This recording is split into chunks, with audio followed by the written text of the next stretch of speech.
छत्तीसगढ़ में नगर निकाय चुनाव जो कि 11 फरवरी को होने वाले हैं, उन्हें मद्देनजर रखते हुए राजनीतिक हलचल काफी तेज हो चुकी है। कांग्रेस और भाजपा दोनों ही दल अपनी अपनी रणनीति के चलते मतदाताओं को रिझाने में जुटे हुए हैं। इसी बीच कांग्रेस के नेता प्रतिपक्ष चरणदास महंत के बयान ने सियासी माहौल को और गर्मावाओं से भर दिया है। उन्होंने अंबिकापुर में एक जनसभा के दौरान कहा कि अगला चुनाव टीएस सिंहदेव की अगुवाई में लड़ा जाएगा। फिर क्या था? इस बयान के बाद कांग्रेस के भीतर ही असमंजस की स्थिति बन गई, जबकि भाजपा को कांग्रेस पर निशाना साधने का एक और मौका भी मिल गया।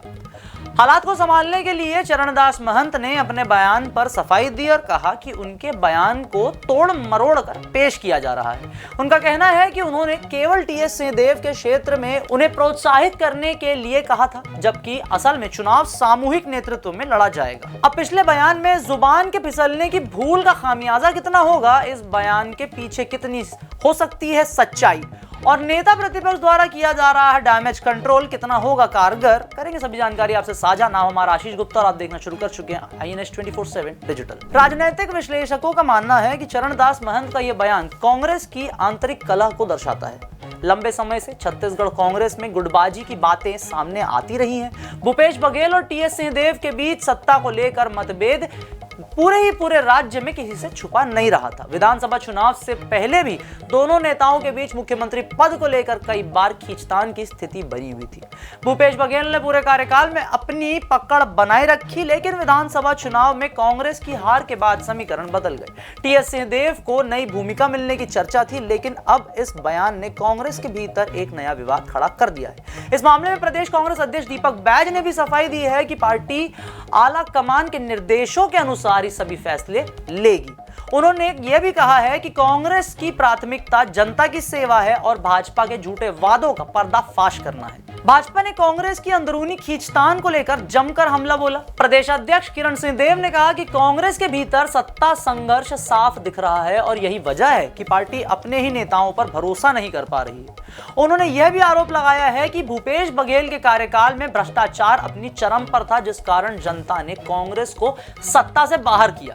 अब ये बातें नेता और पार्टियों की होती हैं, कहां तक क्या सच है ये जनता अपने विवेक से समझकर चुनाव में वोट देती है, जिसका नतीजा होता है और नतीजा निकलने के बाद जो जीतता है वो विजेता घोषित होता है। खबर पर लौटते हैं। कांग्रेस के नेता भूपेश बघेल से दूरी बना रहे हैं क्योंकि उन्हें पता है कि जनता ने उनके कार्यकाल को पूरी तरह से नकार दिया है। चरणदास महंत के बयान को लेकर भाजपा लगातार कांग्रेस को घेर रही है और इसे सत्ता की खींचतान करार दे रही है।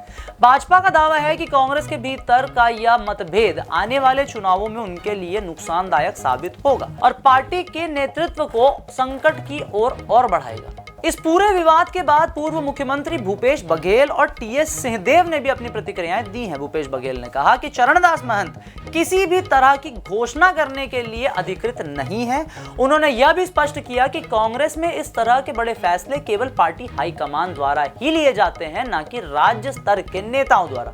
वहीं टीएस सिंहदेव ने भी कहा कि चरणदास महंत के बयान में कोई सच्चाई नहीं है और यह केवल स्थानीय स्तर पर कही गई बातें थी। उन्होंने इस विवाद को यहीं समाप्त करने की अपील की, लेकिन राजनीतिक जानकारों का मानना है कि इस बयान ने कांग्रेस के अंदरूनी हालातों को उजागर कर दिया है। कांग्रेस अब तक इस विवाद को शांत करने की कोशिश कर रही है, लेकिन भाजपा लगातार इस मुद्दे को उछालकर कांग्रेस पर दबाव बनाने का अपना मास्टर स्ट्रोक लगाने से पीछे नहीं हट रही है। छत्तीसगढ़ के निकाय चुनाव से पहले कांग्रेस को अपने अंदरूनी मतभेदों को सुलझाना ही होगा, अन्यथा यह स्थिति भाजपा के लिए अति लाभकारी साबित हो सकती है। कांग्रेस को यह भी सुनिश्चित करना होगा कि इस तरह के बयान पार्टी की चुनावी रणनीति को नुकसान न पहुंचाएं। भाजपा लगातार कांग्रेस के बयानों को भुनाने की कोशिश कर रही है, जिससे चुनावी माहौल गर्माता जा रहा है। भाजपा अपने घोषणा पत्र को कांग्रेस से बेहतर बताकर जनता को लुभाने की भी कोशिश कर रही है।